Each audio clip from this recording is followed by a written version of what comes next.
Creative People and Places is funded by Arts Council England to take great art and culture to people wherever they are, whoever they are, right across the country on their terms. And it's something that we're really, really proud of. We want people to be able to participate in a range of different ways, whether it's as collaborators, as audience members, as funders, as commissioners. Creative People and Places starts small.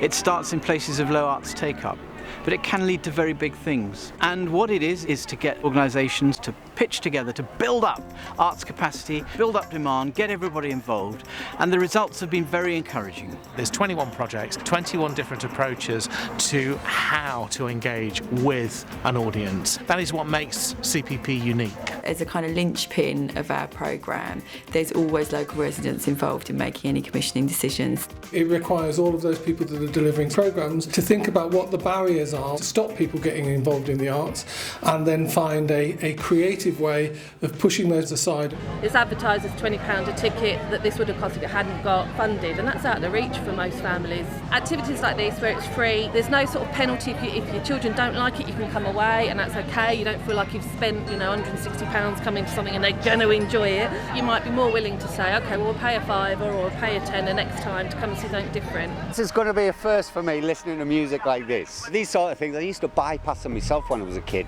I used to think, oh, it's not for me really, but it is. It's actually getting the community involved. The research part of the programme is absolutely fundamental, because we have got to understand what hasn't been working, why people haven't been engaging, and until we get an understanding of that, we can't respond to that to test things out.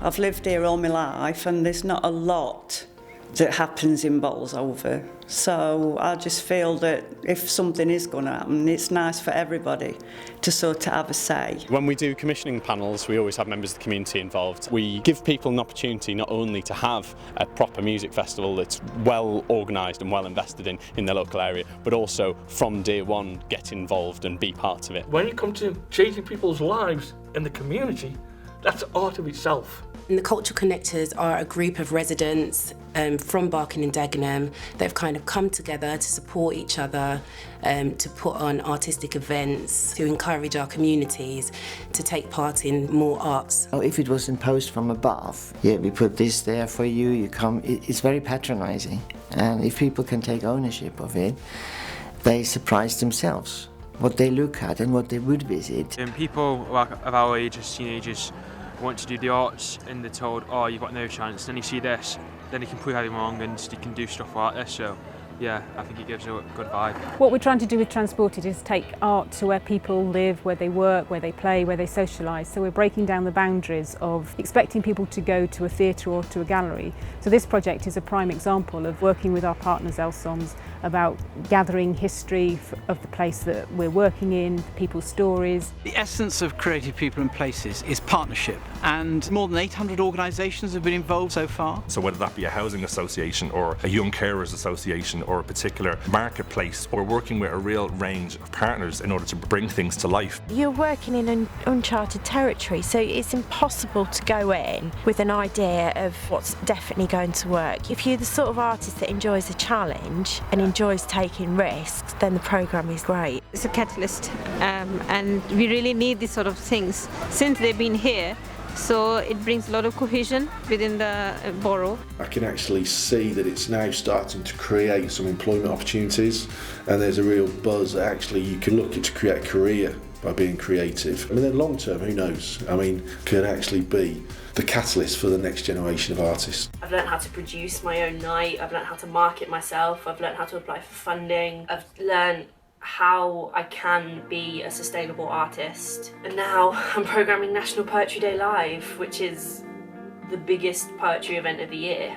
Volunteering for the colour of time. Luton needs something like this, good culture, colourful, energetic, bringing everyone together. I was really apprehensive this morning. I thought, oh my God, what have I got into? But now I want more. I'm getting a taste of showbiz. And I'm proud to say at 76, I've started something new. This is a different kind of experience because we're drawing on everybody's individual personality and history and the history of the place where they live to create new theatre. You couldn't do this project anywhere else with anyone else. It's a one-off and it belongs here to the people that made it. The best art projects allow for a very intimate personal experience, but also an amazing collective experience when it brings people together that don't necessarily see themselves as community. We're getting kind of really genuine feedback from people that, you know, I never thought I'd be doing this, or I've never got involved in something like this before, and you know, you're kind of seeing there's quite big firsts for them. We're trying to always sort of encourage people into the next level of something. I've never been in theatre in my life, so going to a theatre with my children was like, whoa, and it was just fabulous the way she actually talks to the audience. It's really hands-on interactive. I'm not really into that kind of stuff. Coming here tonight, it's just brilliant. Love it. Absolutely loved it. It's really different and nothing has happened like that before. Yeah, I think it's really great. What the research and evidence is showing us is that 75% of the people who've been taking part in Creative People and Places are people who don't regularly attend the arts, who didn't think the arts was for them, and it's transforming their view of it.